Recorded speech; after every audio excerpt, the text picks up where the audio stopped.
When we look back at the histories and legends of ancient times, we find many mysteries and puzzles that are still waiting to be solved. Many of these ancient puzzles involved a mysterious material which had magical properties. The ancient alchemists of China, Israel, India, Egypt, and Persia spoke of such substances. They called them soma, the elixir of life, chi, mana, prana, and the philosopher's stone, shewbread, and King Solomon's gold. These substances have been associated with other ancient mysteries like the Fountain of Youth, the Ark of the Covenant, and the Great Pyramid. They were also often associated with miraculous healing properties and mystical abilities. Ancient Jewish commentaries describe how the Ark of the Covenant would levitate when it was brought out on holy days. According to the Zohar, the ancient Jewish priest who would tie a rope around the ankle of any priest who was going into the presence of the Ark of the Covenant so that they could safely pull him away from the Ark if it zapped him. The Ark of the Covenant was used to store and perhaps charge the pots of manna saved by Moses. Moses took the golden calf which the Israelites made for worship and burnt it in the fire and ground it to a powder and strawed it upon the water and made the children of Israel drink of it, presumably in order to improve their spiritual connection.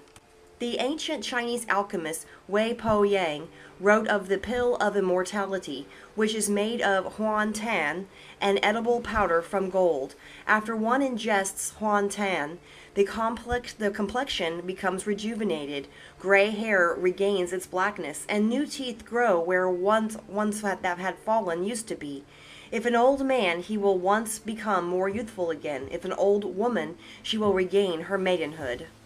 The ancient Egyptians had the Shemana, which the Book of the Dead refers to as what is it? The Shemana was called both bread and gold and was given in a cone-shaped loaf as an offering to the gods. These ancient puzzles and mysteries have intrigued scholars of ancient history for thousands of years. In the Middle Ages, an alchemist named Artephus claimed that he had solved some of the ancient puzzles and finally got around to writing a book about his experiences with the materials he obtained. After working with them from the space of 1,000 years or thereabouts, which has now passed over my head since the time I was born to this day, through the alone goodness of God Almighty by the use of this wonderful quintessence. The manna of the Bible, which appears to be similar to the Shemana of ancient Egypt, is described as like coriander seed and the color of bdellium. The Israelites ground it into mills and beat it in mortar and baked it in pans and made cakes of it, and the taste of it was as of fresh oil. It arrived in the morning with the dew.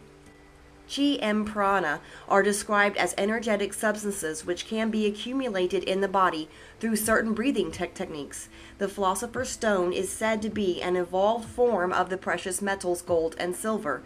Soma and the fountain of youth would be liquids which confer youth and vitality when one drinks them.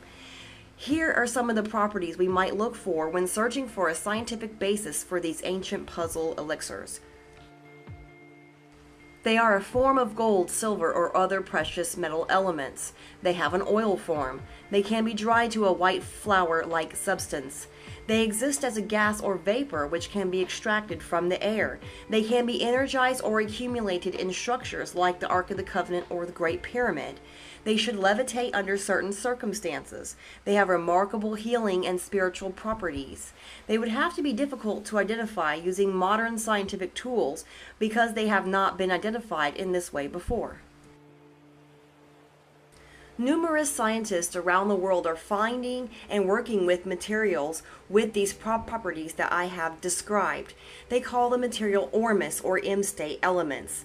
Several of these researchers have indeed converted gold and other precious metals into an oil or a white powder. Others have extracted a white powder from ocean water and converted it into a metallic gold. One researcher has levitated an oil out of gold of fresh water using a magnetic levitation strap and converted it into metal. Another researcher has extracted the same oil from dew collected at the time of the full moon and from the air by running air through a magnetic vortex. Yet another researcher has reported the formation of the oil of gold on a gold coin suspended from the peak of a frame of a pyramid. A colleague in Kazakhstan reports that the M-state materials can be energized and accumulated using cone-shaped devices. He also reports that they are associated with the energy points which appear here and there on the Earth's surface. Hundreds of people around the world are working with these materials. Many of them have reported amazing biological and spiritual effects from the use of these materials. A researcher near the US-Canadian border has been growing incredible giant walnuts on a tree he fed with the precipitate from ocean water with Ormus. A researcher in Michigan has photographed lights forming off the tips of her cactus plants after watering them with the magnetic trap Ormus water. The same researcher has been drinking the trap water for a couple of years. She has reported numerous health benefits, but one of the most striking benefits has been that a broken tooth partially filled in with new enamel after 2.5 months on the trap water. Many other people have reported significant improvement in major health problems such as cancer, AIDS, multiple sclerosis, arthritis, and diabetes. Probably the best known researcher in the Ormus materials is an Arizona cotton farmer named David Hudson, who discovered these materials in the late 70s. Hudson researched these materials for a decade and a half before publicizing them in a series of lectures across the United States from 1994 to 1999. After working with the Ormus materials for several years, Hudson realized that their properties were a close match to the properties of the materials that were described in ancient civilizations.